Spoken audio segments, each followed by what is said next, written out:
Hello everyone, welcome back to the channel and welcome back to a new video. Hope you're all well. In this video, we are going to show you how to resolve controller synchronization issues on the Xbox Series S. Now, this video makes a couple of assumptions. That is that your controller is definitely working and it's not a fault with the controller. For example, you've tried multiple controllers connecting to the same Xbox Series S, and the actual issue lies with the synchronization filter board, which sits just inside the console. Now, that card has a synchronization button for your controller, but it also has a Wi-Fi and Bluetooth chip on there which communicates with your controller. So we're going to show you how to replace that. For your Xbox and PlayStation repairs, visit consoletherapy.com. So first things first, we need to take the case off. Now, way to do that, flip the console over.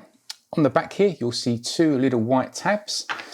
We have to remove those, so get yourself a pair of pliers or a flat blade screwdriver and just pull off those white tabs like so. And then below the white tabs themselves, there are two black screws.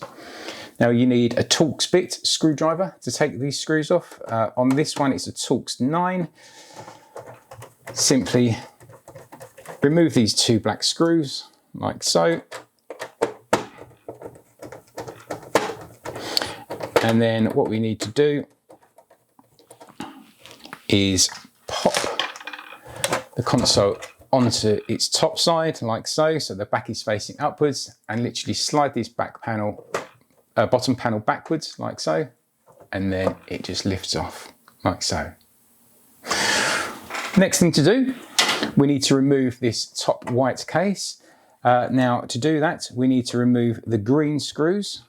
All the other screws can stay there for the time being, but just for now, we're going to remove this top case. So let's remove these green screws.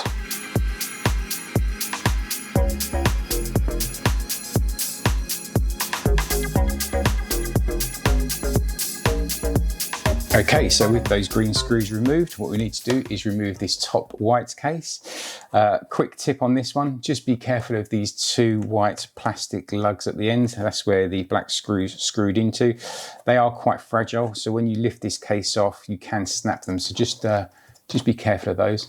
Easiest way I've found to do this is if you just gently pull out the case that way, you can then pop this top case off. Right, so what we're going to do is flip the console over. As I say, pulling out this way, we're going to gently lift the console, lid of the console up like so. And then we're just going to let the metal chassis drop down and off the case comes like so. So now we can gain access to the controller card.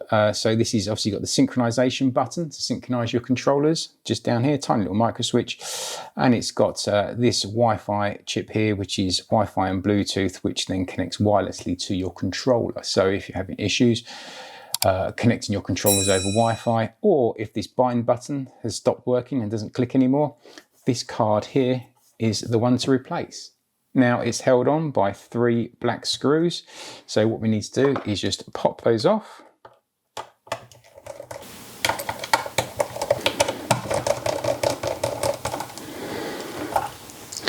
Like so. And to remove the actual card itself, all you simply do is just pull it up towards you. Right, so give it a bit of a wiggle and then pull it up, and eventually it will just pop off. Right, because there's actual connectors like that on the back which connect into here on the actual motherboard itself. So to fit your replacement card, it's obviously exactly the same.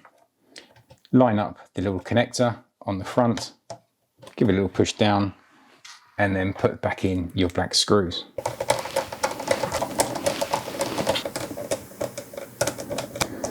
Simple as that, nice and secure. And now all we need to do is put the case back on again. Okay, so putting the console back together again.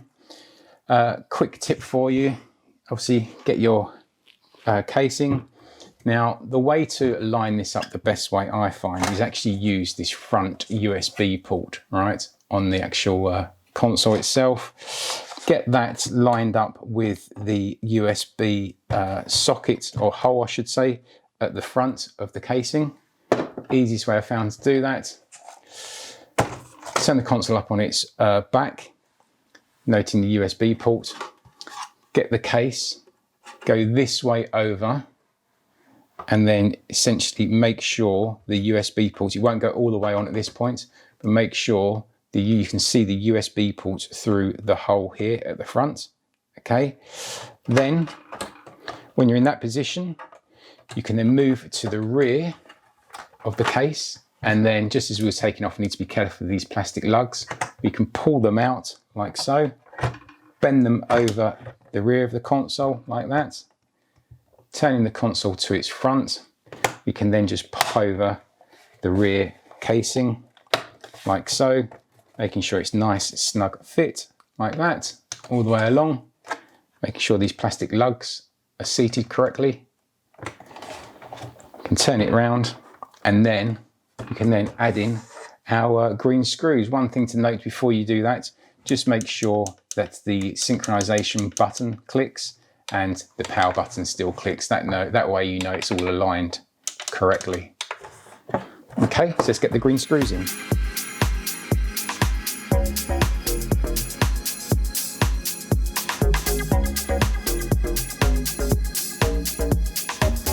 So with all of our green screws back in again, we can get the bottom case. Only goes one way round. Simply just drop it on and you'll feel it slide into place. Give it a push and then it just pops in, obviously making sure that it's all flush along the bottom. And then we can pop back in our black screws.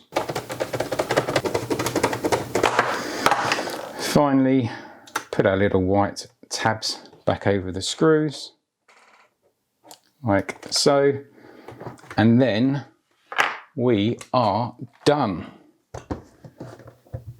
So thanks very much for watching the video. Really appreciate your view. Please consider giving us a thumbs up and subscribing to the channel. We are posting weekly videos now on how to repair PlayStation 5, Xbox Series S, Xbox Series X, as well as some of the old Xbox One consoles as well, and the PS4s. So we'd really appreciate you giving us a thumbs up, and if you like this type of content, please consider subscribing to the channel. Thanks very much for watching. Take care of yourselves. Speak to you all soon.